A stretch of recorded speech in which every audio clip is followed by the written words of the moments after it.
9 और 10 सितंबर को भारत में G20 का शिखर सम्मेलन हो रहा है, जो हम सब भारतीयों के लिए बेहद गर्व का विषय है। G20 की शुरुआत 1999 से होती है। इसमें विश्व की जो 20 प्रमुख अर्थव्यवस्थाएं हैं उनका एक समूह बनता है, जिसको नाम दिया गया G20। इसमें 19 तो देश है और 20वें ग्रुप में यूरोपियन यूनियन सम्मिलित है। शुरुआत में इसमें इन 20 अर्थव्यवस्थाओं के वित्त मंत्री और केंद्रीय बैंकों के जो गवर्नर होते हैं वो भाग लेते थे, परंतु 2007 में जब आर्थिक मंदी आती है तो ये तय किया जाता है कि अब से इसका G20 का स्तर बढ़ाया जाएगा और वित्त मंत्रियों के स्थान पर राष्ट्राध्यक्ष भाग लेंगे, जिसको शिखर सम्मेलन नाम दिया गया।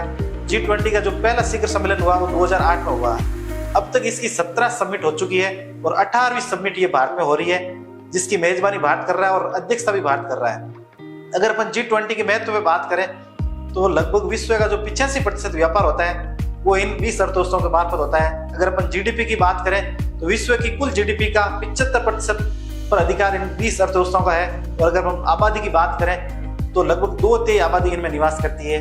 ये G20 सम्मेलन इसलिए होता है कि ये जो 20 अर्थव्यवस्थाएं ये आपसी व्यापार, सहयोग और विभिन्न क्षेत्रों में किस प्रकार परस्पर अपना सहयोग बढ़ा सके, भागीदारी बढ़ा सके, उसके लिए ये हो रहा है। इस बार जो सबसे प्रमुख चर्चा है वो इस बात की है कि भारत में जिस स्थान पर ये समिट हो रही है, भारत मंडपम, वो अभी सुर्खियों में बना हुआ है। भारत मंडपम जो दिल्ली का प्रगति मैदान है, जिसको अब तक अपन इसलिए जानते थे कि यहाँ पर विश्व पुस्तक मेले का आयोजन होता था, उसके अंदर नया कन्वेंशन सेंटर बना है, उसका नाम दिया है भारत मंडपम। ये विश्व का सबसे बड़ा कन्वेंशन सेंटर भी है अब तक, जो न्यूज रिपोर्टों में बताया जा रहा है। 3 मंजिला ये इमारत है, इसमें लगभग 10,000 लोग बैठ सकते हैं और इसके अंदर ओपन थिएटर बने हुए हैं। और एक हॉल ऐसा भी है जिसके अंदर 7,000 लोग एक साथ बैठ सकते हैं। पूरा डिजिटल है, आर्टिफिशियल इंटेलिजेंस है। इसके अलावा जो इसमें सबसे महत्वपूर्ण बात है वो ये है कि जो भारत का 5,000 साल का इतिहास है उसको इसकी दीवारों पर उकेरा गया है कि भारत की शुरुआत कहाँ से हुई है और अब तक वो जिस स्थिति में पहुंचा है, कितने चरणों से होकर गुजरा है, उन सबको इसके ऊपर उकेरा गया है, जो एक बहुत ही आकर्षण का विषय और बिंदु है।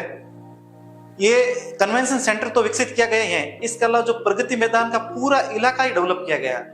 इस प्रगति मैदान का 123 एकड़ का क्षेत्रफल है, जिसमें लगभग 26 फुटबॉल के मैदान बन सकते हैं। इसके ऊपर 2700 करोड़ रुपए खर्च आया है और इस कन्वेंशन सेंटर पर जो भारत मंडपम नाम से जाना जाता है, इसके ऊपर 750 करोड़ रुपए खर्च किए गए।